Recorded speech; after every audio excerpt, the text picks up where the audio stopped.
working the markers on the side, get yelled at for it. And the back judge for this game is Lori Stratton. The line judge is Neil Kovrig. The white hat referee is Tony Poloni.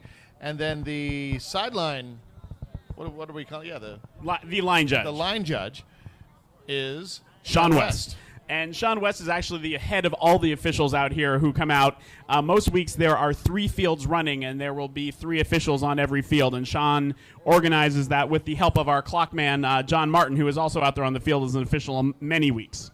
So John is our clock man. He'll be the one that we refer to repeatedly. So whenever you hear someone say the time, that will be because John has let us know what that is. So there you see Tyler Foerster coming in with the trophy that it's all about, the San Diego American Flag Football League trophy. And this is it. We appreciate all of you who are tuning in from across the country. We've had folks all over North America leaving comments and saying hi to us. We certainly appreciate that.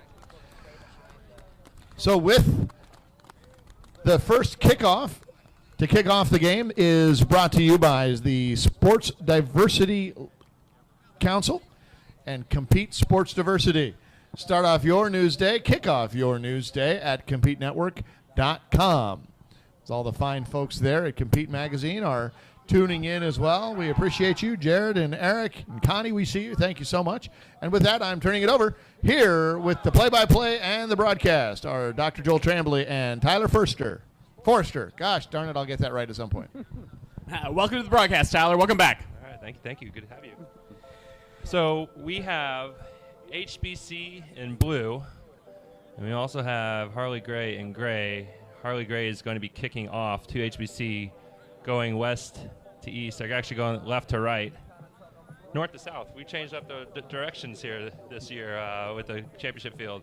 But the championship field looks great. It is flat. It's not really going up and down in either direction, which is nice. Sometimes there's a little bit of a slope when we have to have 3 fields out here. And this field's been mint condition. We haven't played on it much. We only played maybe 2 or 3 games on it all year to keep it nice and fresh for this game. And with that whistle, the clock is on. These halves are technically 30 minutes. It's going to seem longer. What's going to happen is the clock is going to run for 28 minutes straight. And then in the last 2 minutes, it will stop for out-of-bounds plays and incomplete passes as it might in professional football. There's Darren Barker going to the outside. Got a great run. He ran out of bounds. For HBC, kickoff by Kenny Hasselbar, going all the way down to the 5-yard line, but then being a nice return down to the 32. And so the referees are marking that. They are walking off the 5 yards. What you see there is a second puck. That puck that Lori just put down marks where the rushers have to be behind to have a legal rush on the quarterback that is throwing. That's correct. You're going to see a lot of fast in and out rushing from both these teams. A lot of sacks in the first 2 games of the day. So you're going to see quite a lot about that today. And that is the quarterback for Hillcrest Brewing Company who has the ball is Aaron Herman. He's going to take the snap. Get a guy in motion here. He's going to roll to his right. Not a lot of pressure. Darren Barker with incomplete catch. So that ball hit the ground. So they're calling that incomplete, so it will be second down. We'll look at the down marker to change soon. The officials are signaling second down. Flag football, for those who haven't seen it before, this sort of flag football is a pass-heavy game. The teams are only allowed to have 1 rush during the entire series of plays going down. Even if they get a first down after going 10 yards, they don't get another rush. They only get 1 per series. So you're going to see a lot of passes, and sometimes what you do instead of rushes are short passes, and you may see a lot of little ones going to the center or off to the side. Here we go, Herman back, shotgun. He's got 2 receivers to both sides of him. Checking to the right. Grace Paul, number 22 with the catch. Grace transplant from the Florida team, Florida group. She came over here this year as a rookie this year in our league. She used to be with the South Florida Cat 5. And so that was short of the first down by, it looks like, 2 or 3 yards. The officials are signaling third down, and that's what's on the box over there. And again, for those who might not have watched the first 2 games, the SDAFFL is a co-ed league. So you're going to see men and women out there. And while it is an LGBT league, it is also ally-friendly, and there's a lot of allies in this league. Right. We got about 35 girls in our league this year, which is quite high compared to what we normally see, about 20 to 25 to 30. And Herman's pass is batted back down, so this is going to be 4th down.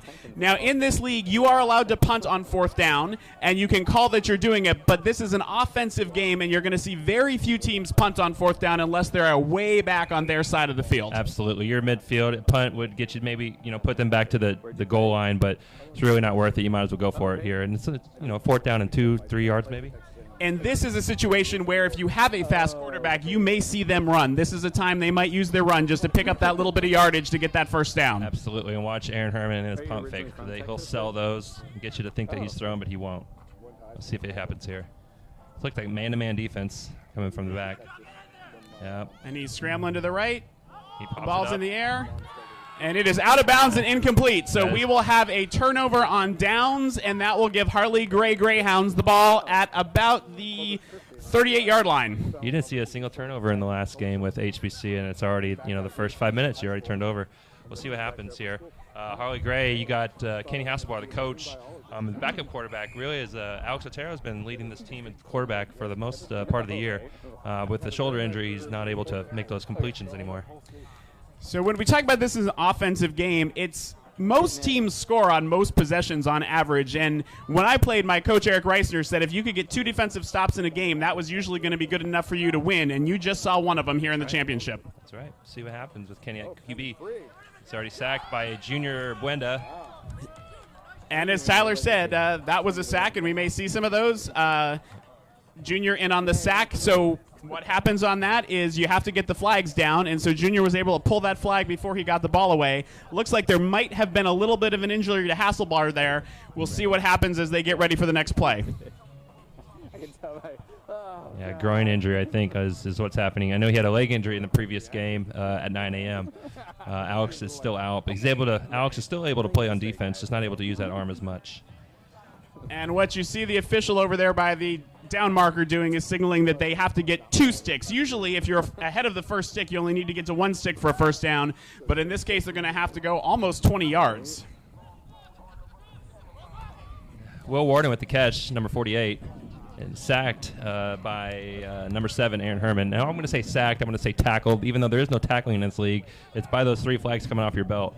But we're going to use the word verbiage of tackle here today. And so they pick up probably about 6 on that play.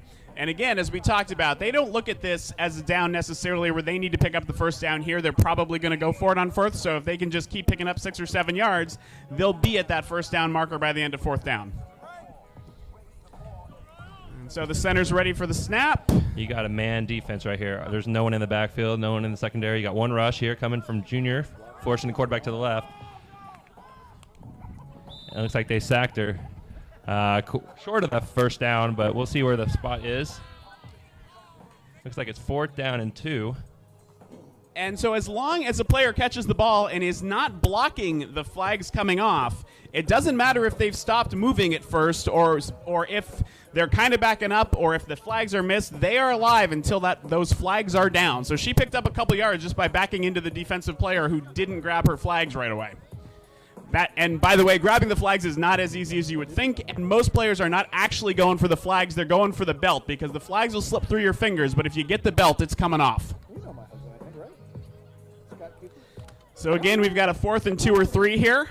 He was on the board forever. He was. He's the one that taught me all my. And the teams are getting ready. We'll talk a little bit more about defensive alignments in a minute because it's an interesting point that they are playing man-to-man. Here's the snap, and Hasselbar is back. He's looking to throw. He's rolling right now. He's running. And there's a little short pass that's going to get the 1st down and a little bit more, almost down to about the 19-yard line, almost the 20. We'll see where they mark it.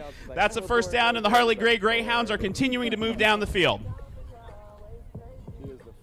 2nd and 20, and they came back and they got about 35 on those next 3 plays. So that's what happens. You got a good quarterback who's with a great arm. You got to give him that deep ball. That threat's still there.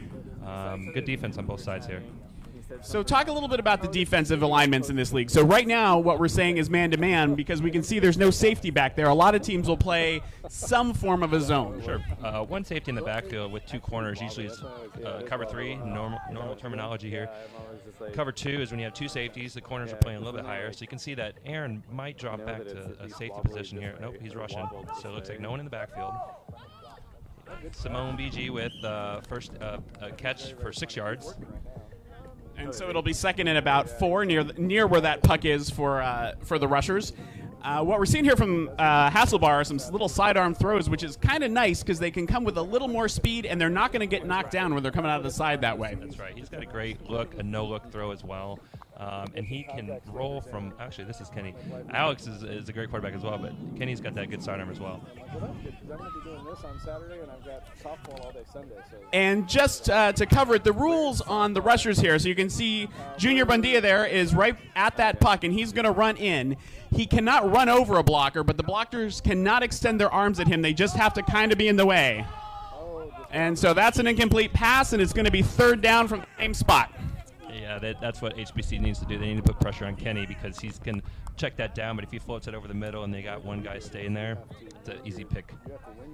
And we're going to say HBC, but it is meant HBC stands for Hillcrest Brewing Company, and that is part of Moe's Universe, which is a series of restaurants started by Chris Shaw. And so that's Urban Moe's, Baja Betty's, Gossip Grill, and Hillcrest Brewing Company, and now Inside Out. Great supporters of the league for many years, often with multiple teams. Yeah, they are some in our league. Without them, it's be hard. We do it. So we pick them. Probably great. They've been a great sponsor the last couple of years. Jumping in here as a new company. And that's another sack. You can see the flag came off before he got rid of the ball. Sometimes it's a little bit tighter than that, and we want to watch, but I'm pretty sure they're going to call that one a sack back where you see around where you see that flag come down. Looks like it's going to make it 4th down and about 12 yards to gain. They got a 10-yard line here. And again, you're going to be probably seeing them go. You can see they're signaling 4th down. If they tell the officials that they are going to punt, then they have to punt. They can also punt down without doing that and make it look like a play. Absolutely. And then kick it. Yeah, it's very risky play to do that. He can roll to the right and still punt it. But being this close to the end zone, I highly doubt we'll see that. But they can get a 1st down without getting a touchdown. They would get the 1st down with about 10 yards to go. You got spread receivers, 4 on each side. He's got double rush. And he's that's still a bull back rush. there. That's a bull There's rush. a flag on the Free play here. And that's an incomplete pass. There's no flag on the reception, but there is a flag down here, and the officials will get together and see. This is our referee. Bull rush on the defense. That should give them a 1st down. So a bull rush is when that rusher comes in, and since the defender can't block, they're just pushing his standing there, and rather than going around that defender blocker, the officials feel that they tried to go through them. You also can't leave your feet and jump or anything like that at the quarterback. You have to run around that blocker if they have space. Yes, and that play is actually in a result. 10 yards only gives them a 4th and 2, but it's a result of a 1st down. That's such terrible. A crucial play. And we've got 19 minutes and 21 seconds left in this half. And so there is a 1st down there. You'll see different kinds of penalties. Some are just yardage, some are automatic 1st downs and yardage, and so the officials are going to do that and walk it off. I'd probably say Harley Gray. And here's the A snap. little bit of an underdog. I always root for the underdogs. So Monty Huron picks. And again, they pick up 3 or 4 yards, which is all they need to do to get down there. I'm trying to remember. Is we mentioned that Junior was lining up behind that puck. The first person to cross the line of scrimmage has to start from behind that puck. Once they do, anybody else can come over no matter where they are. So sometimes you'll see these first person to cross and then leave what they're doing to apply a little more pressure. Right. You can't do it. It's true. There's a softball team too. Trying to get the idea. Guys, Normally, depending on how they line up with man. Red Wing Rebels. Yeah, it looks like Aaron's going to be the rusher, so they're going to have no. If you do it as a W, you're fine, but Red Wing Rebels, that's the only way you can do it. It's a pitch forward. That's a good play. And so that one goes in for another. Forwards are nice little plays. So anything that is a forward pass counts as a pass, not a rush. A throw that is backwards that was run would then count as their run. But right now, Harley Gray still has their run for this series of downs. That's correct. And Britt Botterill was the receiver, runner, rather, the pitch forward, to get about 4 yards here. So it makes it 3rd down, let's say 2 or 3. Looks like 2 or 3 yards. Yep, and they still can get a first down if they get between here and the goal line. Halfway there. Everyone's over here. Still 0-0 in the first half. 1 turnover so far. This is the first drive for for Harley Gray. Got a man in motion again. And he's got the snap, little bobble, and Monty for the touchdown. And we're waiting for the signal. That is a signal for a touchdown. That's going to be 6 points for Harley Gray. And our touchdown sponsor is Haymark.com. Mark Robertson, your real estate agent. He was actually my real estate agent. Great to see him supporting football out here.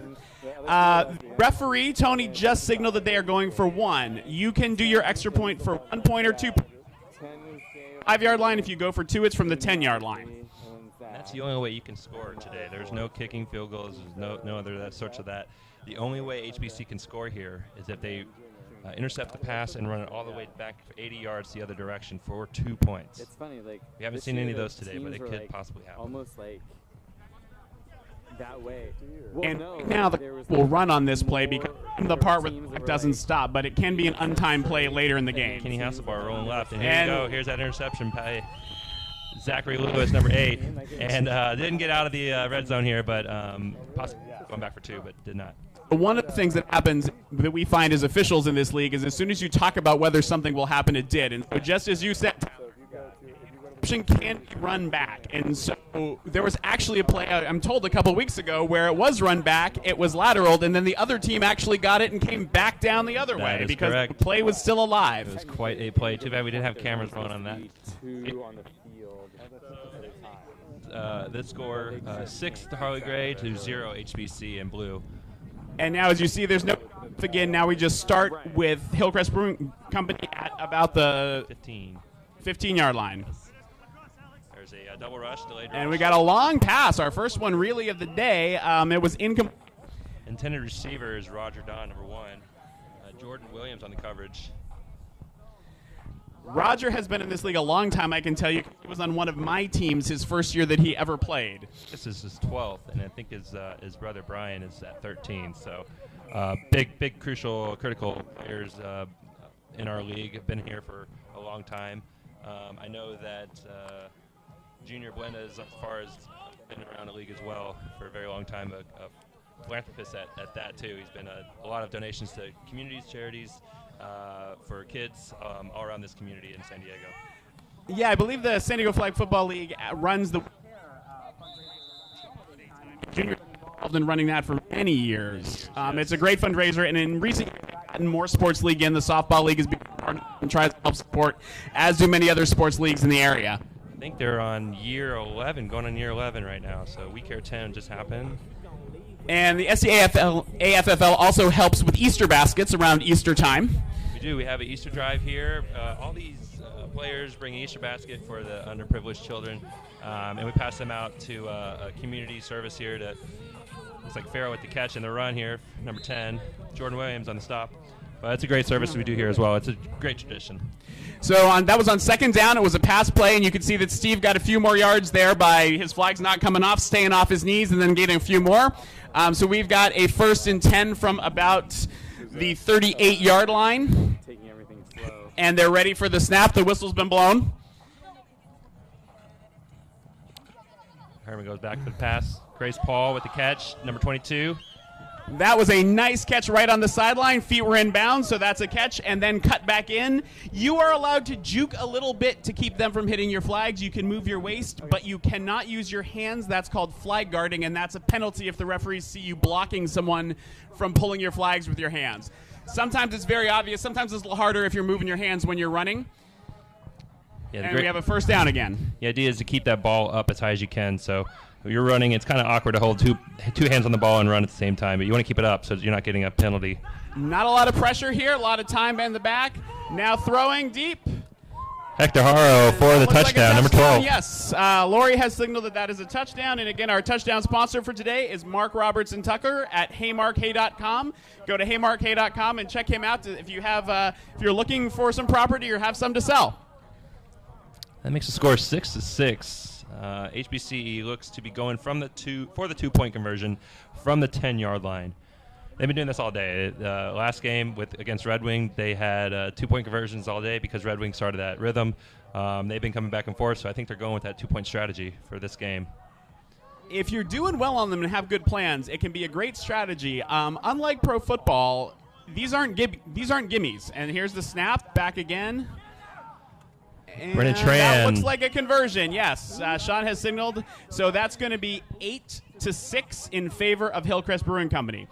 But 3 2-point conversions, if the other team is not making their 1 or 2 points, can be an extra touchdown on your lead. So there are teams that really try to go for those. Extra points is the key reason for games to split open the way they do. And right now we've got just under 12 minutes left in this half, so in about 10 minutes they'll call the 2-minute warning and you'll start to see the clock stop on plays that go out of bounds or on incomplete passes. I don't think so.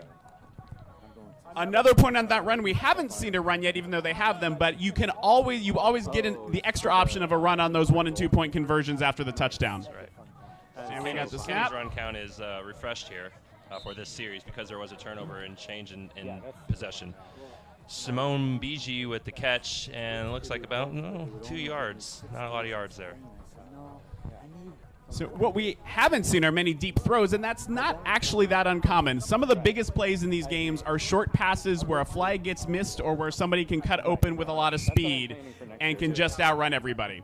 And it may be that this defense knows this quarterback. It looks like he throws more short, quick passes than deep ones. And there's the snap on 2nd down. Another short pass, just moving the ball forward for another 3 or 4 yards there. And we're going to have what looks like about a 3rd and 5, maybe a little bit less than 5. HBC and Harley Gray opened the season week 1, and they played each other. They haven't seen each other since. Every team plays each other one time, and then maybe a second time in the playoffs. It's a non-conference game, but HBC beat Harley Gray 30-14. And it's been quite some time since they saw each other again.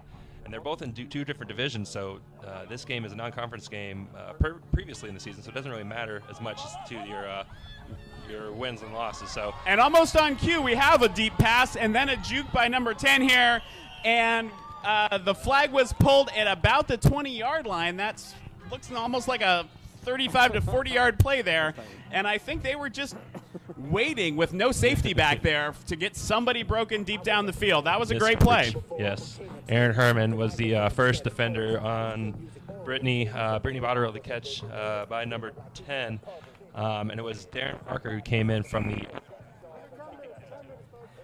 And great to say that some of the women in this league are amazing players, but sometimes they are still the ones that go uncovered, and that's what happens when you don't cover a good female player. You cannot sleep on these girls. They're really great, especially the ones that are in this game right now. One of the best in the league. You see them top performers at Gable, finishing top 3 every year for the past 3 years. And here's the snap on 1st down. And it's pressure. There's Junior again. Kenny Hasselbar steps up. Coming up. Darren Barker with the pick. That's an interception. And we'll wait to be sure, but I don't see anything wrong with that interception yet. The officials are pointing a change of possession, and then we'll see exactly where they mark. The flag was pulled almost simultaneously with the player going out of bounds and hitting that red line there. It looks like they're going to mark it from the flag at just past the 10-yard line. Darren Barker, number 8, the interception. And we have just under 9 minutes left to play in the half, just under 9 minutes.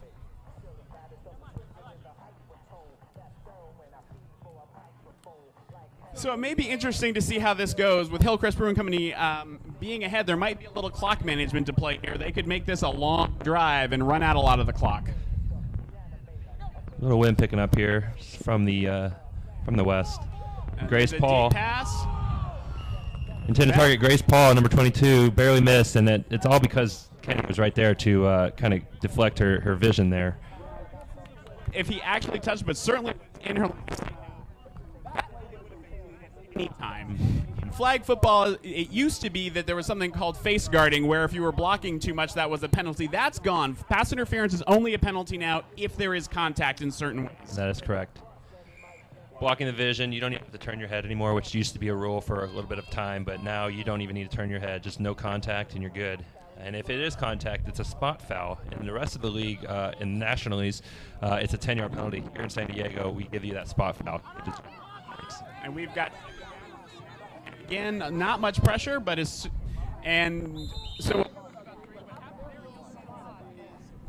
back didn't have anybody down the field that he liked to throw to, and as soon as somebody came off the center and gave a little pressure, he threw it to the center as an outlet pass. That's right. Hector Haro, number 12, catch for 5 yards. Yeah, Aaron's great strategy. I mean, if you come in with double blitz, he's going to have his guards split out and just look for an open pass because there's no one there to guard him. So it depends on what coverage you put on defense. That's what they're going to do. You saw a lot in the first game against Red Wing.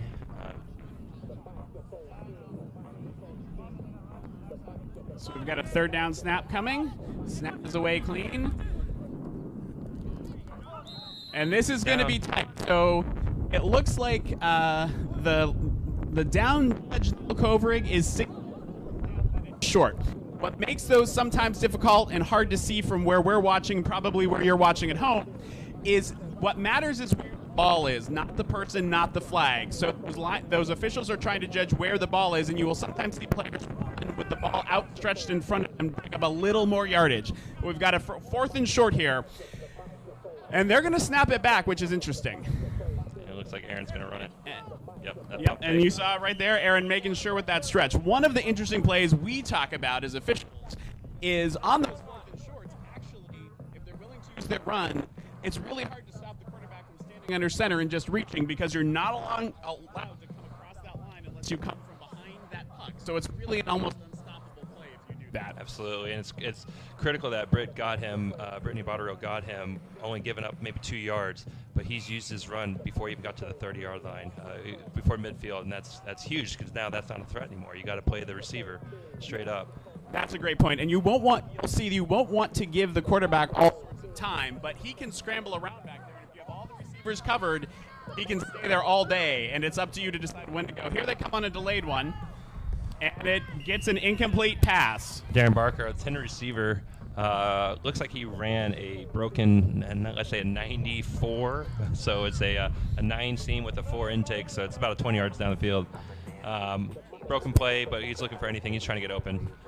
So what Tyler's talking about is most of the routes are based off what's called a route tree that most of these flag football leagues use. I see if I can remember it. So what, the odd ones are in and the even ones are out? Opposite. So evens are in, odds are out. So it's depending on where you're standing and the quarterback, you consider what's in and out. So out's more towards the sidelines, ins towards more the receiver. So a shorter route, a 1 and 2, is a slant 45, real short, shallow route. 3s and 4s are just straight 5-yard 90 turns. Again, a three is to the out, 4 is to the inside. Looks like an incomplete pass to Brandon Tran, almost a sack by Drew Natoli, but he got off just in time, making it a third down. Third down, yeah, it looks like got off in time. What you'll usually see there, if it's going to be called a sack, is it's the referee in the white hat's job to monitor the quarterback, and they would be pointing at the ground usually to tell the other officials that no, the sack happened before the ball got off. And to finish the routes, a 5 would be a chair, which is a little bit more complicated. We'll get back to that. A 6 is a button hook, so you're running 5 yards, turning and sitting. 7 and 8 are about 10 yards down. You're going towards the end zone. And a 9 is a seam route. It's a very long seam route, so we'll kind of brush up on those here when they ran them. It's like double rush with 1 blocker. Steve Farrow with the catch. And so on that third down, they get about 7 or 8 yards. They are just at about the 30-yard line. This is getting to be where you might consider punting, but probably they're going to go for it because it's a short distance. And we are now under 4 minutes in the half. So we got 4th down at about the 30.5-yard line with about 4.5 yards to go. And there is no run, so they don't have to play for him to run for this 4.5 yards because he used the only one he gets on this series. Spread offense. It looks like he's going to have Steve Farrell take a run too. Oh, it looks like Roger Don with the catch and run. Almost picked off by Kenny Hasselbar, the coach, number 11. So as long as that ball does not hit the ground, it's live. So there was a little bobble there, but he caught it, brought it in, and got the first down and a lot more. And it looks like Roger's down with a little cramp injury. Let's slow to get up. And so both of these teams already played a game today in the semifinals, They correct? did. We saw cramps happening as soon as that first game. We always saw cramps. They had 2 weeks off, so they didn't get they didn't have to play last week. So they're kind of coming in fresh right now, maybe a little malnourished and dehydrated. So what the referee just did was blow his whistle on a timeout, and he pointed to himself, which means this is referee time. So the clock is stopped. It's not a timeout for either team. It's injury timeout that is the referee's time. That's correct. Now, the teams, we didn't talk about this, teams each get 4 timeouts that they can use through the game, but they can only use 3 within a given half. Nobody has used one yet, but when we get down below 2 minutes, when the clock may or may not stop on incomplete passes and things like that, you may start to see more timeouts, either because they want some time to talk about it or they want to make sure there's time on the clock to get the ball back. Yes, that's correct. And to be clear, the clock will stop on an incomplete pass or a player runs out of bounds with a catch. It also stops on a first down momentarily until the refereeing crew gets set back up and blows a whistle to restart. So you're going to see that still in a timeout, official timeout here. So here the clock starts. And we've got the snap on a 1st and 10. And Tran another on the up catch. the middle and pickup of about 7 yards, it looks like. It's going to be 2nd down here at about the 18-yard line. Actually, I take that back. It's going to be about the 19.5-yard line. Brandon's up for Rookie of the Year this year. He's a great player coming in. Young kid. I think he's just turned 20 maybe, right around 19, 20, real young. Big asset to this HBC team and got great hands as long as everyone else on this team does as well. All right, and we've got the 2nd down snap coming. Here you go, 2-minute warning And from Tony. We are just at the 2-minute warning. You guys split out, receivers out to the sides. Looks like you got 1 rush from Tom Lee, a double rush from Will and Tom, so you got to get rid of it quick. And they do, See Farrow. and they get the 1st down. And so what's going to happen here, since he got the 1st down, but his flag was pulled off in the field of play, they're going to stop the clock until everything is set. And then as soon as the referee blows his whistle, the clock will start. On an incomplete pass, it would wait for the snap, but this will start as soon as the referees are ready to go. That's correct. You're going to see Tony's going to start that clock. He's going to make sure everyone's in position. It's up to Neil and Sean to get the spot. Lori's going to set the pucks, and then Tony's going to make the play happen. And so there is 1st and 10 from about the 13. There is room to get a 1st down without scoring. Here comes the snap. And it's going to be 2 rush, double rush. Pass intended for Brandon Tran. It looks like a collision with him and Hector down in the end zone. And the clock is stopped on an incomplete pass. There's 1 minute and 32 seconds left. And just so you can see, there is the line that has the G marker and has official Sean West standing at it is the goal line. Behind that is another line that limits the end zone. So that pass actually wasn't in by much. It would have been a touchdown, but about 3 more yards down the field, it would have been out the back of the end zone and would not have counted even if caught. Yes, and that field, our field is 80 yards by 35 across. And so a normal football field is the back of our end zones, another 10 yards too is a normal, but we break it down to 80 yards. And so on that incomplete pass, we've got 2nd down, and the clock is going to start again from that minute 32 as soon as the ball is snapped. And now it's going. The center's released here. Here you go, Aaron. And they're calling that an incomplete pass. The ball was out of the quarterback's hand before the flag came off, but it was still a good rush. You don't need a sack to have had a really effective rush. Sometimes that pressure is all you really need. And what you see here in flag football, especially in our league, there's no intentional grounding, so you don't have to throw the ball past the line of scrimmage or to a receiver. You can just throw it down anywhere in front of you in order for it to be an incomplete pass. So that clock is stopped now. 3rd down, 10 yards to go. They don't have to waste a timeout. And basically in this league, anytime the ball hits the ground, it is dead. There can be intercepted back passes, but there are no fumbles in the sense that the ball hits the ground and the other team can pick it up. It's dead. Here comes the snap on 3rd down, still 10 yards to go. 1 rush, double delayed rush here. You got pass to Darren Barker. And that is a touchdown. And again, our touchdown sponsor is Mark Robertson Tucker at heymarkhey.com, your real estate agent sponsoring football. And that's going to be 6 points. So I have it right now as 14-6 in favor of Hillcrest Brewing Company. And they will, the referee is signaling that they are going to go for 2. And there is 1:20 left on the clock. So Harley Gray will have some time to get back down the field. And again, with the clock stopping the last 2 minutes, that's actually more than enough time to get back down for a touchdown on their own. And this play, as an extra point in the last 2 minutes, is untimed. The clock is stopped. This extra point is huge for HBC. It puts them up 2 scores. Aaron Herman drops back. Here's the snap, and it's a pass. Ball's away. Brandon Tran Reached like right over and got that. Looks like he stole one from Julius Williams right to him, but you know what? Touchdowns and extra points, a touchdown and extra points. So for a minute, it looked like it might get intercepted, but it was just high enough to get over that defender and his outstretched arms. And now we've got the score at 16-6. And that's in favor of Hillcrest Brewing Company. And now, again, we're going to be starting with Harley Gray going the other way from the 15-yard line with about 1:20 left to go. The clock is going to stop on incomplete passes or out of bounds, and this is where you may see some timeouts called by the teams.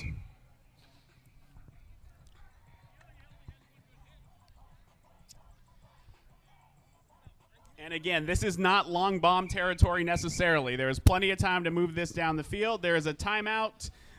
Hillcrest Brewing Company has called a timeout. That is going to be their first. They have 3 total left, but 2 that they could still use in this half.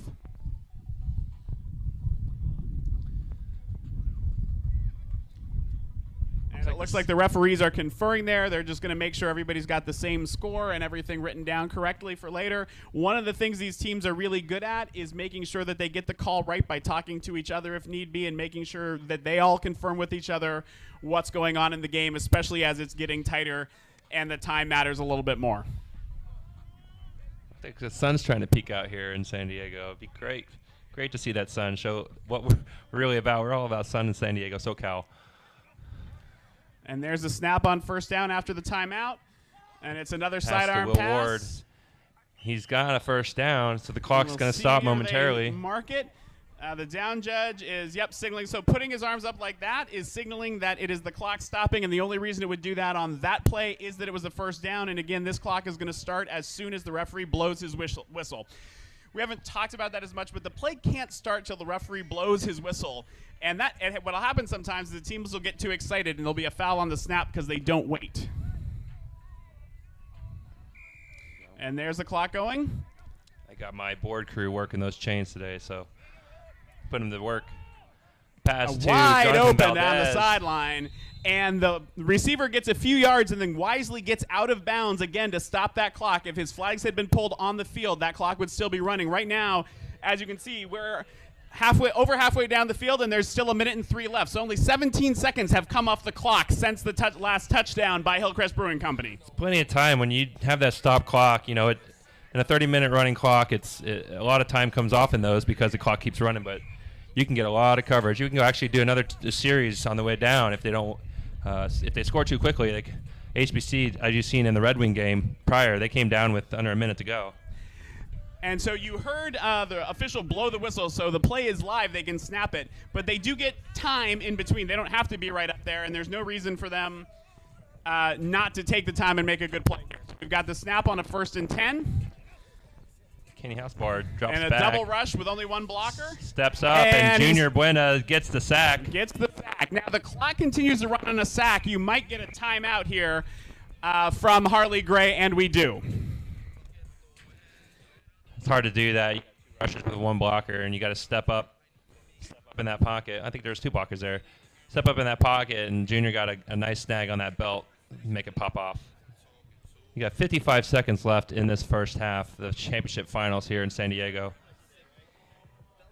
And when we talked about Roger possibly having that cramp, it is not particularly hot today, but these teams, some of the players, especially very good players like Roger, play both ends of the field. So if you are playing wide receiver and safety, you are running a lot in a game. That's correct. Or cornerback, for that matter. And both of these teams haven't played a game back-to-back since our doubleheader in weeks 6 and 7. A lot of teams played back-to-back, including mine, last 2 weekends ago. And you saw a lot of fatigue and a lot of injuries come out of that. So these guys are just now seeing the fatigue coming out.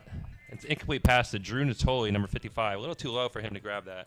And that was on 2nd and about 15, so it's going to be 3rd and about 15. It looks like Junior was a little upset he didn't pick that one, but I think that would have taken quite a stellar play to pull that off the turf.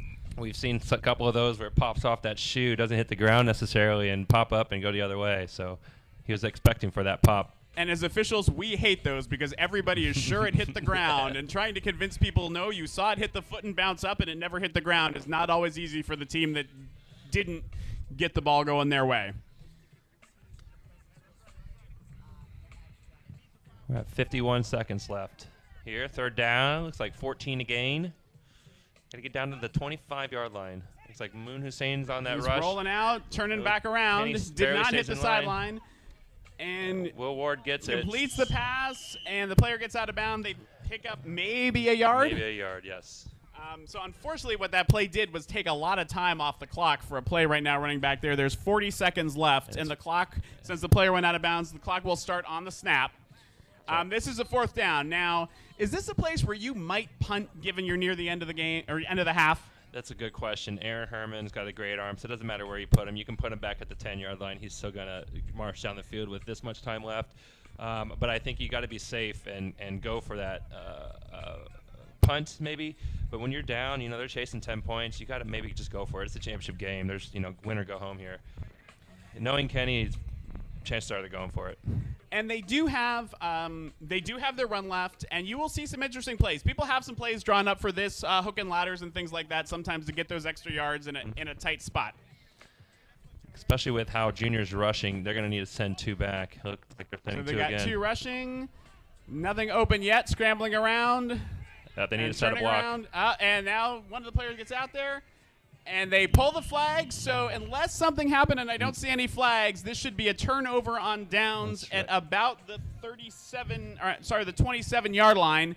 And Hillcrest Brewing Company will have a chance to get back down with 28 seconds left on the clock. And again, this is like pro sports. 28 seconds in a basketball or football championship can be almost an eternity. Picking up 10 yards there to kind of give Aaron a little bit more of a depth to get to the end zone. He's got to go close to 72 yards here, 62 yards to get all the way down to pick up 6 points.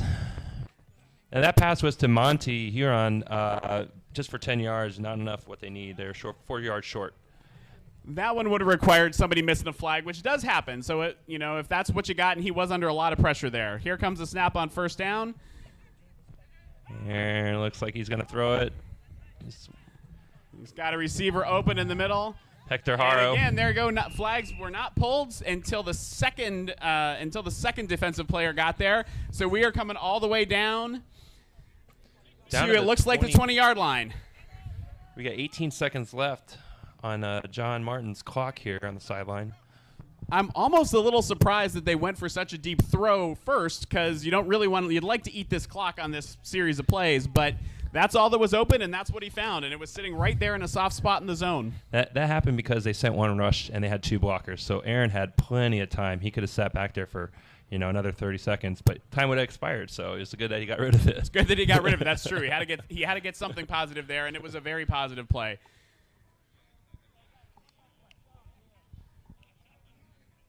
Looks like HBC took another timeout here. Leaves them with 2 remaining in the game, so they'll have 2 in the next half. And here comes the snap on 1st and 10 from the 20. Aaron's got split receivers out. He's keeping 2 people back. And get past the blockers. He's dancing a little bit. Oh, he got rid of Brittany. That little hip shake there did play. A lot. We'll see about and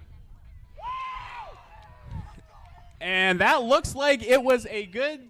Waiting to see the official signal. Yes, here it comes. Okay, so that was a catch and a touchdown. Hector Haro with the catch, number 12. And so now we've got this at 22-6, I believe, in favor of Hillcrest Brewing Company.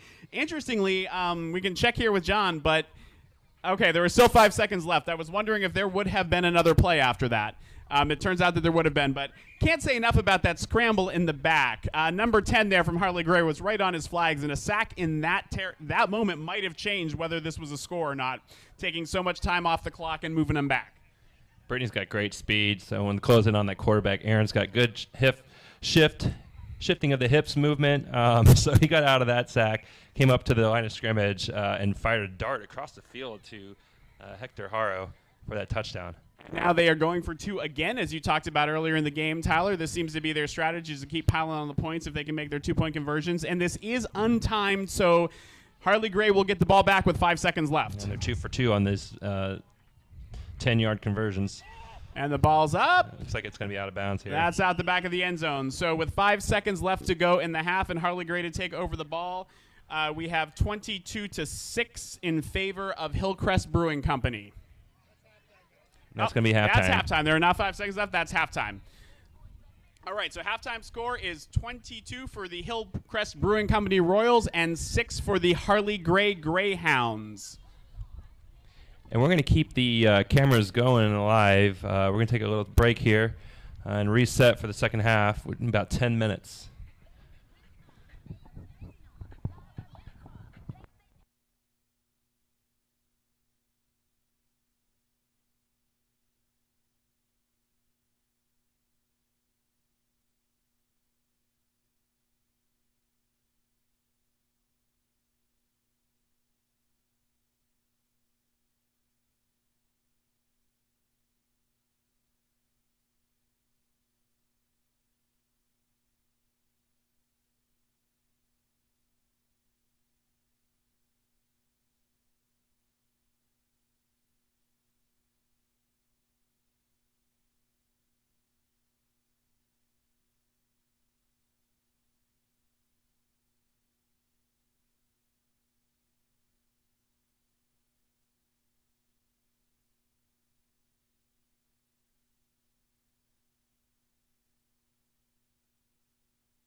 So welcome to the halftime show, brought to you by whoever is bringing it to you. This is Roman Jimenez again, back on the microphone. Hope you're enjoying our coverage of the Hillcrest Brewing Company against the Harley Gray Grayhounds. The Royals are out in front right now. The Greyhounds are going to have to play catch-up, but it's a long half. There's still quite a long time to go, so we have already seen some impressive comebacks, including what Hillcrest Brewing Company was able to do to get into this conference final, or into this championship game in the conference final. So if you think that this game is over, you are underestimating the ability of flag football players to turn around a game on a dime, and somebody who knows that more than anybody else is our outgoing San Diego American Flag Football League Commissioner, Tyler Foerster. Tyler, this is it. This is it. Got Two like more days. 30 minutes left. That's right. I got a banquet tomorrow, and then that's it until Gable in New York. So we'll set that up, and then the next commissioner who will announce tomorrow who the winner of that is, and he will start his 2-year term come November after Gable in October. So your official responsibilities are not up until around October 31st or Correct. thereabouts? Right. That's correct. So we'll finish all the financials. We'll get the Gable team set up ready, purchase jerseys, T-shirts, have fundraisers. So we're still not over yet. As much as I keep talking about it, yes, it's not quite done yet, but it's a fun time. The league has been going since March, nonstop, so it's going to have a little bit of a break until we get Gable ready. Now, give us a little bit of history, because we haven't talked about this at all. Give us a little bit of history about the San Diego American Flag Football League. Sure. San Diego's football league started in 2004. This is the 16th year it's been running. It started with 4 teams, and it's grown to up to 18, and now we're down to, with 300 players, and now we're down to 12 teams, 176 players this year. And it's been a stellar league to be a part of. I've been a part of 2 leagues now here in the National Gay Flag Football League, which is the umbrella organization that oversees our league. Great competition out here, and great players too. Very good athletics. We are very recognized on the national stage. San Diego Bolts has been in the championship game for the last 8 years now. So. Now, how does very quickly before we get to the kickoff here for the second half, how does somebody join the Flag Football League if they want to do that? Definitely follow us on Facebook, Instagram, Twitter, YouTube. We set up the registration in December. Early bird specials. We do a special the first day of the year, about $100, and it'll keep going, continuing until our clinics, which is considered a tryout. But if you pay, you will play. You will make a team if you pay the dues, which is around $120 each year. December and January is when we have those registrations. We'll have tryouts in the late January. We'll pick teams come February. We start games and practices in February. We start games in March, all the way through every major weekend that doesn't have a holiday. So. And with that, the kickoff is gone, and we have it fielded at about the 5, makes it up to the 15, the 20, and his flag is pulled at about the 27-yard line. And that is it for me. I'm handing this back over to Dr. Joel Trambley, who, along with Tyler, will talk more about how you can join the league and what websites to go to and all of that. That kickoff was brought to you by the Compete Sports Diversity. Go to CompeteNetwork.com to kick off your news day. Here's Joel. Thank you, Roman, and thank you for that halftime report. Having played, this is just a great league and so much fun to play in. It's actually fun just to be coming out and watching the games or be part of. There's so many ways to be part of it. So here we are on first down from about the 28-yard line with 10 yards to go. And again, our score was starting this is 22-6 in favor of Hillcrest Brewing Company. Kenny And there was Housebar, another foot hit, pass. but the ball went into the ground. We passed to Jonathan Valdez. And to continue on what we were talking about at the halftime show, to join, you just follow us on Instagram, Facebook, YouTube, Twitter, at SDAFFL, San Diego American Flag Football League. You can also check us out at SDAFFL.com. You're going to have all the information on there, everything you need to know. And if you're not in the San Diego area and you're watching us somewhere else across the country, there's probably a league nearby you. In every major metropolitan area that's got an LGBT community and good outreach, they're going to have a league. So check it out. NGFFL, National Gay Flag Football League.com, NGFFL.com, and check out that for more information. All right, second down, we had a attempted pass to the sideline and almost got, but through the hands of the receiver there, although it was a tough ball to catch. She was trying to turn and catch it as an out route. So we're going to have third down and 10 here again from about the 27, 28-yard line. One of the interesting things about the SDAFFL compared to some other sports that people play, like the kickball leagues, I think, and definitely the softball league, is there's a draft. So the teams can change every year. On my softball team, I play with the same team every year with a few people moving. You might end up with a whole new crew from year to year. Absolutely, yeah. You come as a free agent. You pay the dues. You actually don't even need to pay to try out. If you want to come and check it out, see if it's right for you, come to our open clinics. Come to our rookie clinic. If you've never played before, we'll teach you how to play. We'll show you the basics of flag football. Look at Kenny Hasselbar rolling to his right. One of his deeper passes right to the middle and caught for a first down at about the 30-yard line of Hillcrest Brewing Company. I think there is a flag on the field. The referee is going to talk to down judge Neil Kovrig. Moon Hussein almost on that sack of Kenny Hasselbar. Moon, number 36 on HBC. Great rusher. It looks like she's getting subbed out for Bradley Sharp coming in to the game. So as they figure this out, one of the things about that draft process is, compared to some other leagues, which are also great in their ways, I've always felt like the Flag Football League has a camaraderie among the league a little bit more than some of the others, because you've played with so many people that you can go out to a bar together or to a dinner together with someone who's not on your team this year, and they can be great friends from before. Absolutely, yes. And we mix it up every year. Like you said, there's a coach that maybe has one save into effect so they could take someone off the draft process before the draft even starts upon agreement with the other player. But you're going to have a draft of a whole new 13 other players that can be very different year to year. And you're going to see that change here and there. But I think one thing to looking at this team with Kenny Hasselbar and Alex Otero, they've been quite the duo, paired up every year for the past couple of years now. And a couple other players on their team. It's just a little core group going on. You got Will Warden's been on Alex's team before, Britt Otterill and Simone Bigi as well. And Aaron Herman's got the same thing. He's got Hector Haro before. Actually, who did he have last year? Steve Farrell, maybe? So he's got a couple of core players coming back for his squad again.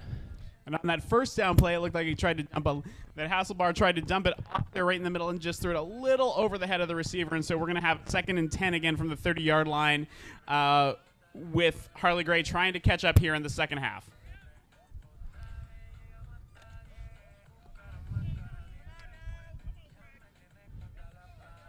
Got Julie DeScenzo here on the left-hand side, number 3, Harley Gray. Big player on the breakers here. Kenny's rolling out to his left. He's going to dump it down. Deflection by Steve Farrell, number 10.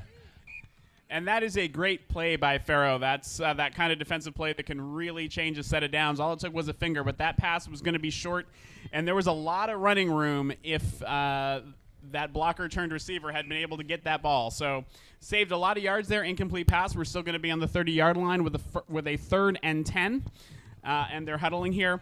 One of the other things that's league-wide in the Flag Football League are the sponsors. So, again, unlike sports where you might want to have a team and have to go find a sponsor, the league helps find those sponsors, and they stay year to year with the league, but help get uniforms and then have events throughout the year so that most days after the football games, which are events in themselves, there is some place to go and hang out with your league. And on the snap here, we've got a pass, and it looks like it's going to be short of the first down, probably a pickup of about 7 yards here to the 23-yard line, and it's going to be 4th down with about 3 to go, depending on exactly where they put the pucks. Pass is complete to Drew Natoli. It looks like just barely short of that first down, so it's going to be interesting to see what they do to come up with that extra yardage here. So that ball must have been a little bit more forward than I thought, because we are right on the line, and this is, as we talked about before, one of those times where if they're willing to give up their rush, they can just stick their hand out across the line. That's right. But it would usually take away their rush, so we'll see how they play this, but very makeable 4th down here, especially when the quarterback has their run.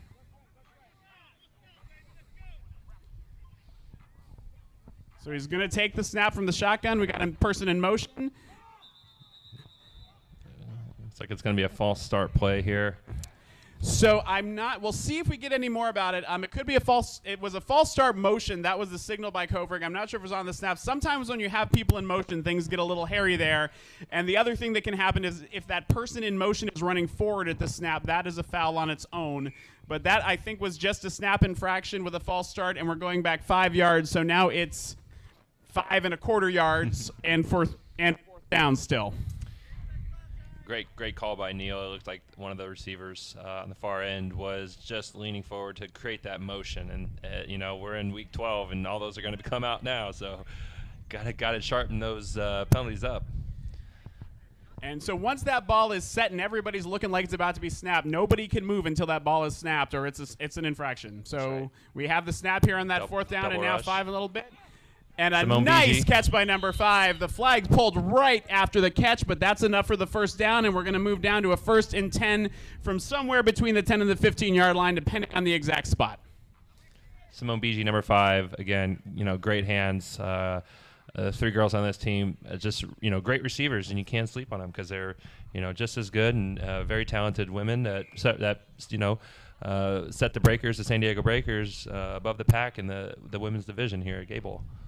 So it looks like, unlike earlier in the game, I think Hillcrest Brewing Company is now playing in a zone, and Harley Gray is finding the soft spots. Is that how you're reading this, Tyler? Absolutely, yes. They're moving to get open. You can see it's not man-to-man pressure anymore. They're cycling in their players because they're probably getting some injuries on the sidelines. So you're going to see a couple of players with cramps, so they're cycling in. You can see Jaime Rangel is there as a rusher coming in. Haven't seen him most of the game, but he's in there now. And Junior Bueno, look at that. There they go. Sack, about 3 yards lost. And that's actually a fair amount of time to take back there, but Junior got to him, and so we have a sack, so it's going to be probably 2nd and about 15 with room to get a first down with about 3 yards to go before the goal. And Jaime, causing that pressure, fresh legs, getting in there, making the quarterback step up, and there's Junior waiting for him. And they may also be looking, one of the things that zone does is with the safety, it's going to be harder to get somebody broken through in a long play a little bit than if somebody can bust through a man-to-man or person-to-person, probably we should call it coverage. And so it can take you longer to score, and when you're up by 16 points, sometimes all you need is for it to take longer for them to score. That's right. It's a double rush here. Steve Farrow and Junior coming pressuring Kenny. More blocking, the quarterback coming back, down. and there's that sidearm to the outlet person who used to be a blocker. And he gets back past the original line of scrimmage. Probably we're going to have about a 7 or 8 here coming from right on the 10-yard line. Will Warden, number 48, with the catch and run. Picked up maybe 7-8 yards on that play, but still 3rd and long here. They're able to get a first down play if they get it within the 2-yard lines. And that is just such a bread and butter play of flag football that, with the quarterback scrambling, the rush coming in, a blocker just turns out, becomes a receiver, and can catch the ball with some room in front of them.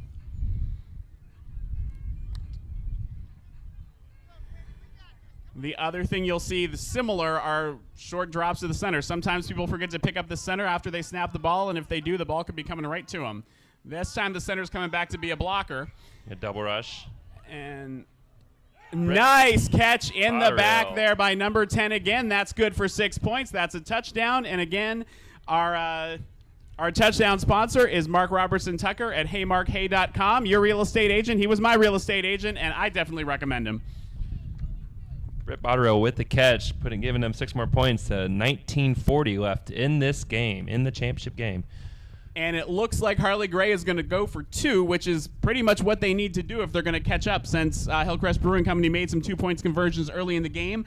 The score now should be 22-12, I believe. That's right. Still in favor of HBC, but this was a good chunk to get back, and they got a chance for 2 more here. You're seeing a little momentum change here. There's a little bit of a lull in HBC. They need to pick up the energy if they're going to come back, and hopefully Harley Gray not to let them get back in this game. You see a 2-point conversion here from the 10. You got a woman in motion here. Snap. Kane's going back. Double rush. Double rush. Nice little. So the pass is completed, but at the 10-yard line there was just needed too many yards with too many defenders between him and the goal line. So with the flag down, that's going to hold the score at 22-12 in favor of Hillcrest Brewing Company. So down 10, it looks like Harley Gray with that getting the ball back first and scoring was a big step, but they're going to need probably 2 stops at least to get back in this game and get on top. And we're going to have Hillcrest Brewing Company back on the offense coming from the 15-yard line with the 1st and 10 here as they get to the line. Tom Lee as rusher here, and Jay Rodriguez, number 88, coming into the game. And here comes the snap. Aaron's going to let that time roll because it is a running clock, even though it's a change of possessions. He's going to let that time roll here. Here comes the rush, and then that delayed rush. Hector Haro with the catch. Drop off. Nice. That was a very nice flag pull there to hold that before a first down at about 6 to 7 yards here. Tom Lee with the tackle, giving them 2nd and 4. And I'm not sure exactly what coverage Harley Gray is playing, but they do have a safety back there, so it's some kind of zone. They're playing a cover 3, so you're going to have one safety, and corners are going to stay in their lanes all the way back. So you got Jordan Williams and Simone Bigi on the corners. Tom, Jay, and Monty and Britt are going to be their linebackers. Jay is going to be that rusher here. And red shoes. And here comes a snap on 2nd and about 4 for Hillcrest Brewing Company. And again, taking that clock down because why not? You're ahead. Pass is complete to Darren Barker. Simone Bigi on the tackle. And she did pull the flag. He stayed in bounds. That doesn't matter right now. The clock is going to keep running regardless. But later in the game, if it's tight, that could matter in the last 2 minutes. So we're going to have a 1st and 10 here from about the 32. Let's talk about our sponsors here real quick. So we've been talking Harley Gray all day, Hillcrest Brewing Company. We saw Red Wing earlier and Baja Betty's. But we do have other sponsors in our league and that support us and great in our community. You got Flicks, Gossip Grill, Negociant, Park and Rec, Pex, Riches, Uptown, and Urban Mows. Just giving a shout out to them. Mario Williams. And so that snap on 1st and 10 picks up about 5 here. They look like they're going to mark it right on that 5-yard puck there. I know Mario well from work and from playing football, and sometimes you want to get it to somebody who doesn't catch a lot. Sometimes the center doesn't get a lot of plays, and it's a little bit of a high for the team. Maybe get that momentum back like you were talking about. Get a little extra adrenaline going. Mario Lopez, excuse me, on that. It's been a long day, getting names mixed up here and there. Can't blame it on the sun because it hasn't peaked out yet, but it's trying to. So we've got a 2nd and 5 here, and the snap is coming. Again, looks like that cover 3 defense from Harley Gray. They're playing deep. They're playing well off their man, 5 yards, so they're giving up a lot of yards. It looks like he's going to throw to Brandon Tron, number 11. Looks like that's going to definitely be a first down, and with the extension, they're probably going to give him, looks like they're going to give him marked at about the 30-yard line, maybe a little past it with that outstretched arm. Interesting, yes, with that 5-yard line. So this is not a non-contact sport like people who play Ultimate Disc might see. There is allowed to be contact within the first 5 yards between the defenders and the receivers. After that, shouldn't be, and there shouldn't be any contact on deep passes. That would be interference. But if you see it, sometimes if it's inadvertent or didn't really affect the play, it's not going to get called. That's right. So we've got a 1st and 10 here from just past the 30-yard line of Harley Gray.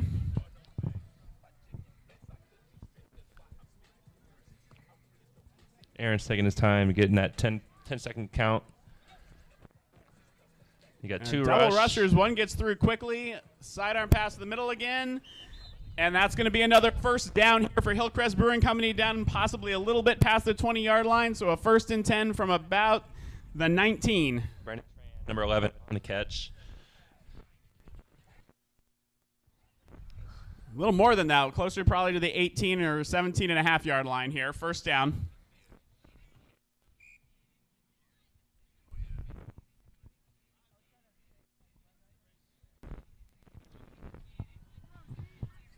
Hillcrest Brewing Company, again, taking their time, letting it run off the clock, making sure that they're trying to make sure there's not even time for Harley Gray to score the 2 more that they would need to, even if Hillcrest doesn't score here. Get man-to-man coverage over there on the far corner, Darren Barker and Kenny Hasselbar. And there's that contact. Oh, it's picked. Pass is almost picked off by Tom Lee. A whole lot of things almost happened on that play. So, first of all, the ball was tipped. You saw a finger there.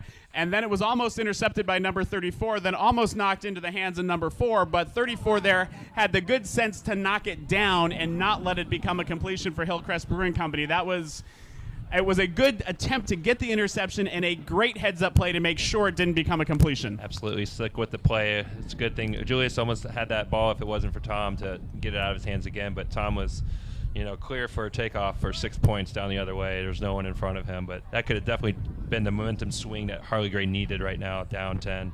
So 2nd and 10 here. And we got the snap and a pass to the middle again. Right at that first down marker. They've got that play going to have him come back to the first down marker, and it looks like they did get the first down. You're going to see the sticks be dropped here because there's no first down. There's just going to be first and goal from about the 7-yard line. It's a 12:30 on the clock. It's 22-12. You mentioned Julius. Julius is another one of those long-term players, been here since the beginning or near it, yes? Beginning. He's 16-year veteran here, and there's only 3 of those that exist. Julius being one of them, and 2 other players that will be at the banquet next tomorrow. We do have one 15-year award winner, H.T. Bennett, currently in bed, resting a knee after surgery. So I know he's watching on his big screen TV. Nice Hector little Haro pass. for a catch. Out of bounds, it looks like. So they didn't get the flags, but out of bounds at about the 1-yard line. So we're going to have a 2nd down and 1 yard to go. And some players who play in this league for years actually have moved and come back to play, either in the California area or one of my old former coaches, Kiki, used to come back and forth from Texas sometimes to play. I've seen him come through here a couple times this year. So, yes, he does come back. It's great to see him here. I remember when I first played, I lived in Chicago at the time, and I took a standby buddy pass, flew here every weekend, and I got tired of that, so I just moved here right before playoffs. But I remember those days. Most months it's a good choice to have moved from San Diego to Chicago, but there are some great days in Chicago, one of my other favorite cities. Here's the snap. And Aaron's going to reach in for the touchdown. He had not used his run, Aaron. They have it for the series. That's a great time to use it. And what you saw there was the flag came off, but in the officials' view, and honestly in mine, the ball had crossed the plane of the goal, and that's all it has to do. So if that ball crosses a infinite vertical plane coming out of the goal line, it's a touchdown even if the flag comes off. Really hard, yes. Here you can see Tony signal going from the 5. It's really hard to defend that without making them use pressure down the whole field. If you don't make him use that run, he gets down within the 5. It's pretty much a guaranteed touchdown. So we can check with John in a minute, but if the score in my head is right, it should be 28-12 right now. That's right. Which may be why they're going for that one difference in score. I don't have the chart from Pro Football in my head, but right. I'm guessing that they don't need to cover an extra score, and that's probably why they're going for it. I think they're 50% on that 2-point conversions. Yeah, so they're going for 1 to see if they can get better. It looks like they got plenty of room to here run we go. As we mentioned before, when you score the touchdown, everything resets. You get that run back for the extra point, and if you have a fast quarterback, it is a great way to get the extra point. And they didn't even shadow that quarterback. He could have walked that into the sideline. Absolutely. It looks like they forgot to put someone over there. But when you're doing man coverage, you got to have someone fast on that quarterback for him to scramble like that. Another long-term player and coach of mine, Eric Reisner, was known for that. Almost every point was won with Eric running to the corner. That's right. He's got a great arm that can zing it right to that on too, so it makes sure only one person's going to get it, and that's his receiver.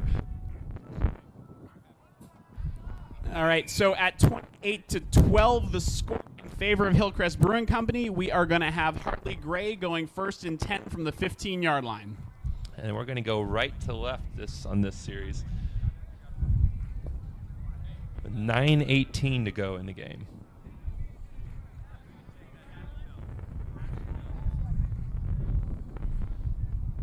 Alex Otero is back on the offensive. He's got a shoulder injury, limiting him from being a quarterback in this game. There's Simone Bigi for the catch, number 5, being tackled by Darren Barker, number 18. And now having a minute to do math in my head, yes, at 28-12, that would 16-point lead, so that has to be 2 touchdowns. So if they had gotten 1, it would have made it a 3-touchdown game. That's correct. And so they did. So now there's still a lot of time on the clock, and the last 2 minutes can take a long time. But Harley Gray is probably going to need a score and a turnover pretty quickly to stay in this game. Hasselbar drops back. He's going to roll to his right. He's thinking about staying in that pocket. He's still got protection. Throws it to Drew Natoli, number 55, for that first down. Those long plays do take time off the clock, and that probably makes Hillcrest Brewing Company happy. But I think you're seeing some longer passes here, and that may be because Harley Gray is trying to score a little bit faster on this set. Aaron Herman with the tackle on there, and it's hard to see. See it very often. The quarterback's playing safety and grabbing flags as well as throwing those balls too. So very well-versed player, new to our league a couple years ago, so he's becoming that veteran. And here's a snap on 1st and 10 from about the 29. Steve Farrow with their sack, number 10. So that's a sack, and we're going to go back. So it's going to be a second and about 15. It looks like a deep sack. Now on that play, even though it looked for all the world to me like Hasselbar had decided that he was going to run, he didn't pass the line of scrimmage, so he still has that run. He does not lose it just because he decided. You have to break the line of scrimmage to make that run official. That's correct.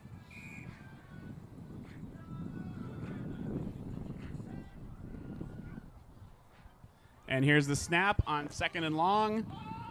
Pass to Simone Nice. A very nice catch, and flags don't get pulled, but the player gets out of bounds. But that was a nice pickup on 2nd down for a very makeable 3rd down, and probably about 4 here from about the 22.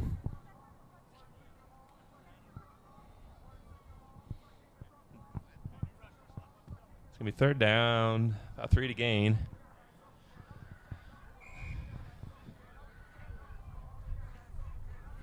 Double rush coming in here. Double rush, good coverage.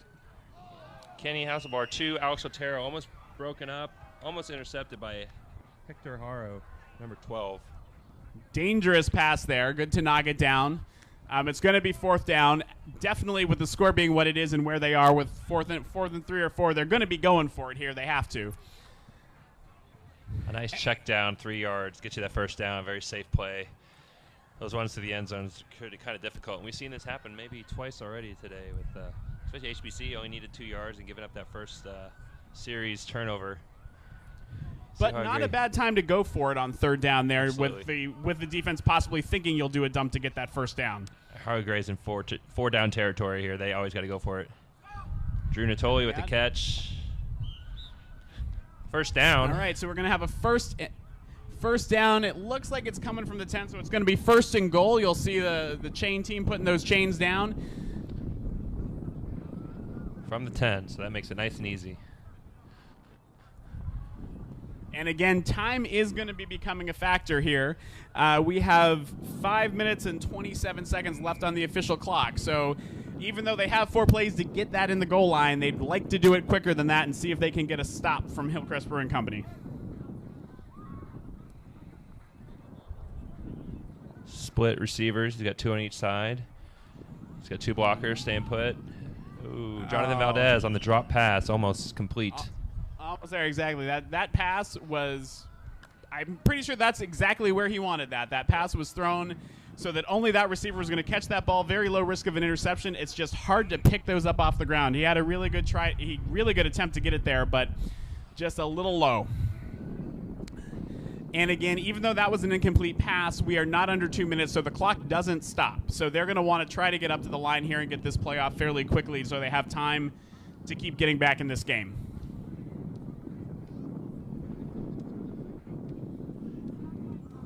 Single rush. Nope, there's a second rusher coming in. Actually, a 3rd shadow there. Simone Beege wide open. Can't leave her open. Like I said, those girls can catch the ball, and the ones we see in this game are really top performers, so they definitely deserve to be here. And it looked like part of what happened on that play was there were 2 rushers and 2 blockers, but they had someone shadowing the quarterback, and that left her open there in the corner, totally uncovered. So it's, if there's a lot of pressure, sometimes the quarterback won't find that person, but on that play he could see her and got it over there for the touchdown. So now we are at 28-18. Try is from 2. And they're going to go for 2. They have 29. 29? Yep. I'm sorry, yes, Yep. 29-18. They did get that extra point on the last time down. And again, our touchdown sponsor is Mark Robertson Tucker from Hey Mark Hey, your realtor, and a supporter of the San Diego American Flag Football League. And here's the snap on the 2-point conversion. 2 rushers, he gets through them and overthrows out the back of the end zone there. If you wonder why he was kind of up in the air, half going, he has to throw that ball before the line of scrimmage. He was close to it. Now that wasn't close to a penalty. He has to have his whole body over the line of scrimmage for it to be a penalty. So would have counted he had been able to catch it, but that's kind of why he had to get rid of that ball a little awkwardly. That's right. And the rush came from the outside to contain him, so he had to step up in that pocket. Now he chose, and remember that run resets, but they had 3 guys waiting for him to make that run, so he decided to throw it and overthrew Simone BG, number 5 for Harley Gray. So now we've got 29 for Hillcrest Brewing Company, 18 for Harley Gray Grayhounds, and 2:50 left on the clock. And Hillcrest Brewing Company starting from their own 15-yard line with a 1st and 10. Harley Gray's got all 3 timeouts to use here. HBC is down to 2, using 2 in that first half. Aaron's going to run that clock as much as he can down.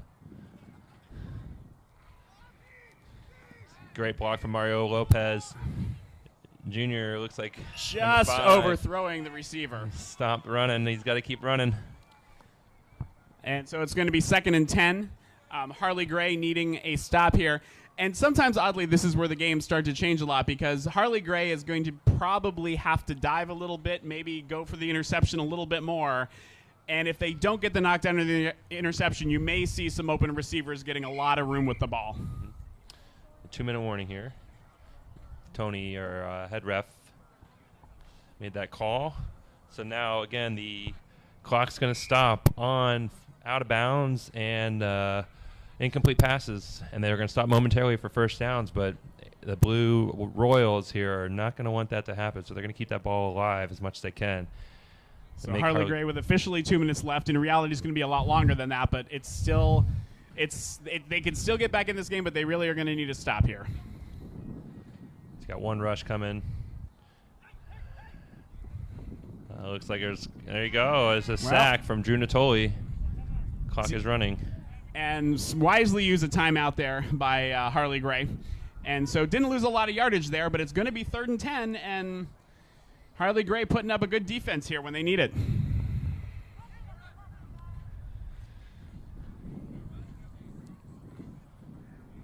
There's no run on that play. There's no gain, so the quarterback still has his run. 1:50 to go. That 10 seconds ran off the clock.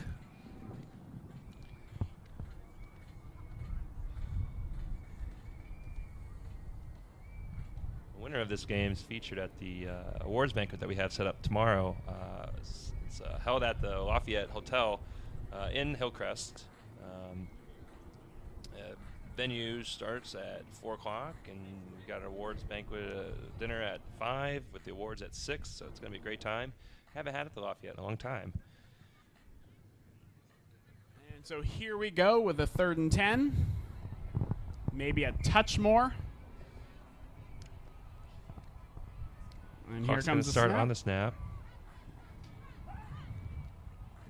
He's going to run and only get about 2 yards here. So all right. Clock's running on the sack, on the D flag, 2-yard run. And timeout called. I think it was called by Harley Gray. That's right. Yep. And that, I think, is their last timeout, or they have 1 more left. So Harley Gray has 1 more timeout. Great play, though. So this is about as tight as it could be here. Chance to get the ball back with a 4th and 8. He does I believe he still has his. Was that his run? That was his run. He did pass line of scrimmage, so that was his run. So he's going to have to pass here. Now, he can also burn a lot of clock if he's allowed to run in the backfield and has pressure but isn't tackled. So it'll be interesting to see how many rushers they send, knowing that he can't run and needing coverage, but also not wanting to let him run too much time off the clock, even if they get the ball back. And you see a very deep safety on Harley Gray here that is kind of waving. It's a friendly league. And actually, it looks like he's punting the ball. All right. Great play. Simone Very BG smart is back. play. And ball's rolling back and touched and down. Great play. Hector Haro on the D flag there to get Simone pinned down into the 5, within the 5. That's a great play by Aaron. Great kick. A lot of momentum on that ball to keep rolling back and give a favorable bounce to HBC. And they're going to start here with a long field to go. And Joel, I think the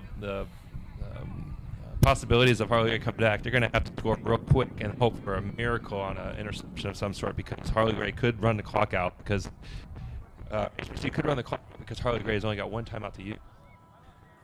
So they're going to need something special. You know, if they have a trick play designed through the year, this might be the time to use something to bring somebody free on a lateral pass or something like that. Or if they have somebody fast enough to burn the defense, this is That's right. it wouldn't surprise me to see HBC come out with a pretty deep safety here, just as you were seeing before. And again, on that punt, you can call a punt and say you're doing it, in which case you get some protection for it, which it appeared they didn't do. But you can, on fourth down, if you don't declare a punt it. If it gets blocked, that's a problem for you, but that one worked very well. There's not a lot of kicking usually in this. Someone who can do it, especially on the run like that, it's a big plus. For that is if you declare that you're punting, you have to punt. And 3. They did. She was pinned. But and it's going to be a few more yards. Britt Botterill is the new quarterback, number 10. She's the breaker.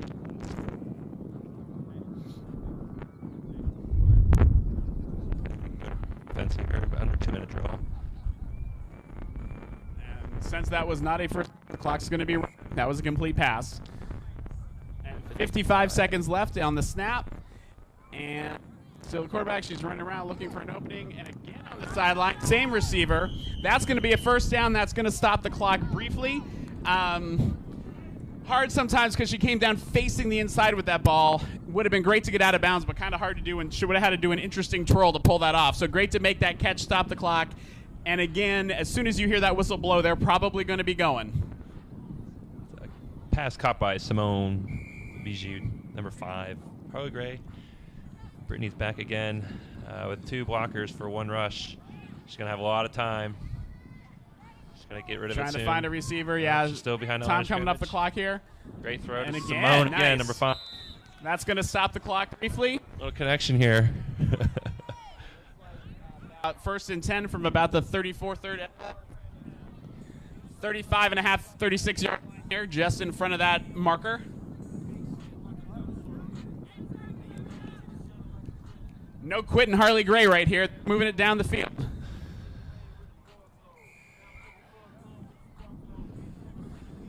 One rusher, no blockers. Lots of receivers out there. Just got to find one. She gets it away, so it's an incomplete pass. Incomplete pass. Clock is going to stop.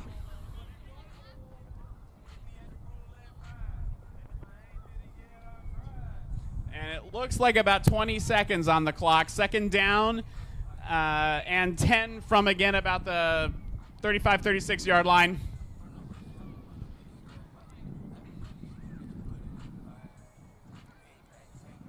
And unfortunately, it's just right now it's just playing for the score that's going to be put on that trophy because HBC will kneel it as soon as they get that ball in their possession.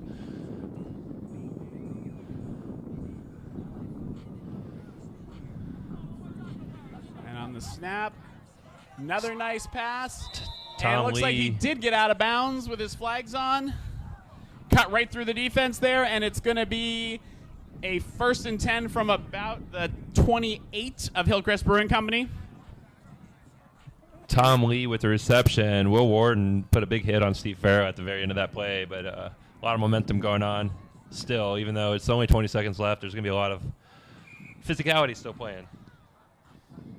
Because it's almost over, right? You got maybe one more shot to get a Seconds little left. bit chucking. It would take a miracle.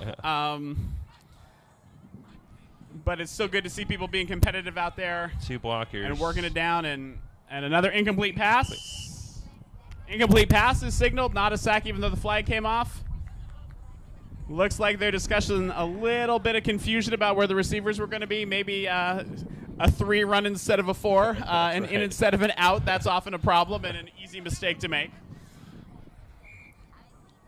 Looks like they're going to try to get back on the same page here for what might be Got to go for the end zone here. the last play. I agree. I think there's only a few seconds left. Possibly another play, but I think they're going to go for the end zone here. 2 runners, 2 blockers, stepping up. And Pass incomplete, broken up by Brendan Tran, number 11. And that gonna is be the ball game. So after that interesting play, almost a catch, almost an interception, almost a catch again, we have a final score of your champions of the San Diego American Flag Football League, the Hillcrest Brewing Company Royals with 29, and your runners-up, the Harley Gray Grayhounds at 18. We will do the awards presentation. Thanks again to Cloud Sports Network for featuring this game online on Facebook. We will post this to YouTube as well for you guys viewers at home that want to rewatch this game. Great job by the referees, our refereeing crew for the 3 games today. Appreciate everyone viewing and watching us and our sponsors here in San Diego. And what you're seeing here is the sportsmanship of these amateur leagues, and they are gonna shake hands, and they are probably gonna meet out later somewhere and probably have a drink or two together or a soda or two together. Urban Moe's today. At Urban Moe's today. I also want to make sure we thank our other sponsors from the broadcast. Again, Mark Robertson Tucker, realtor at heymarkhay.com. You can check him out there. We also want to thank our sponsor, San Diego Pride. You can check them out at sdpride.org. Pride is July 17th through 14th. And our kickoff sponsor, the Compete Sports Diversity, Compete Magazines on CompeteNetwork.com. I am going to sign off for the moment. We'll check in with Roman and see if there's anything else we needed to do. Thank you, Joel Trambley. Thank you, Tyler Foerster. So, Tyler, how was your last championship game as commissioner? I think we went out with a bang. I think bringing you guys on board to help us out with featuring this game and, show the rest of the world, why San Diego's a great league. Now they can see why, and we have great competition here. Welcome anyone that's interested in coming out and playing to come out next year. Registration starts in December, SDAFFL.com. For more information, you can check us out on Facebook, Instagram, Twitter, YouTube with that same hashtag, SDAFFL. Hashtag all that. Definitely make sure you connect with the Facebook page at San Diego American Flag Football League, or SDAFFL. You want to follow that because you guys are very active on social media. You'll start posting left and right. You'll start posting left and right when it comes time for the clinics and for the bar crawls and all the other social activities that you guys do. Absolutely, yes. A lot of events. We have a lot of fundraisers still left to go before Gable. So we're going to be just check us out what the next event is. We'll be around, again, football starts up in a couple months. So give us one more time. Let us know who are the champions of the 2009 San Diego American Flag Football League. Champions for the 2019 league is Hillcrest Brewing Company Royals in the Royal Blue, coached by Aaron Herman. Who won it last year again. So repeat champion, yes. Last year was against Park and Rec Fury, so this year against Harley Gray Grayhounds. And we're going to do the awards ceremony presentation. Well, I guess we better let you go for that. If you guys want to feature it, we'll be on the middle of the field. So we'll bring Joel Trambley in now. He'll grab the microphone for me. Joel, great job on that call. What did you think? That was a pretty exciting game. It's always fun to broadcast. We've done mostly softball together. It was great to use a little of the football knowledge. It was a great game and very close. We should have won that last game. Except you did. Good job. Different opinions. One of the things about that game, Roman, clean game.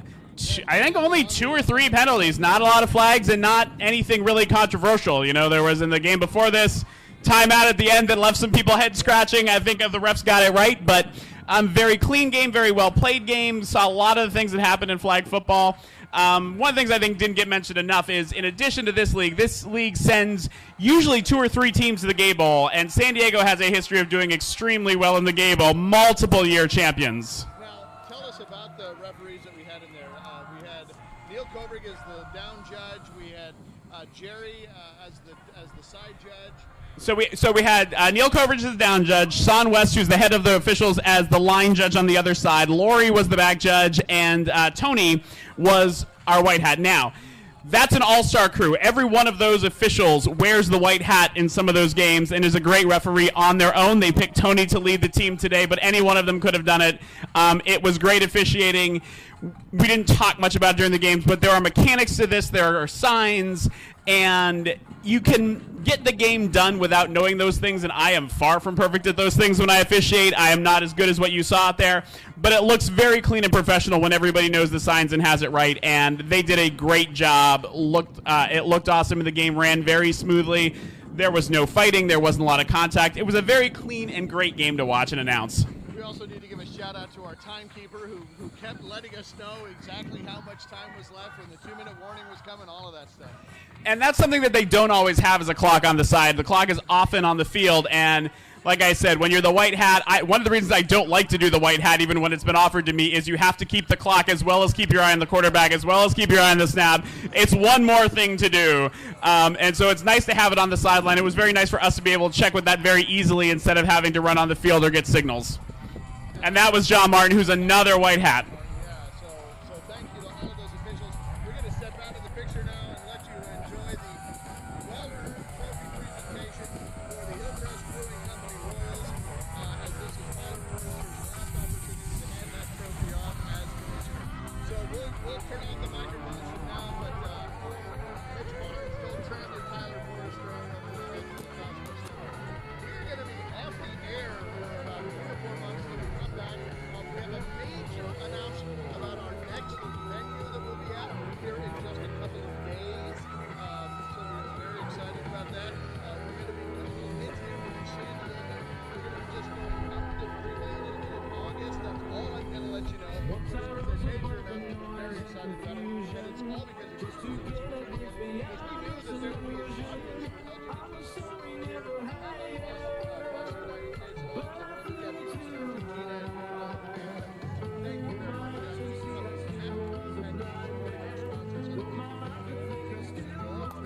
It's been a pleasure as always, Roman.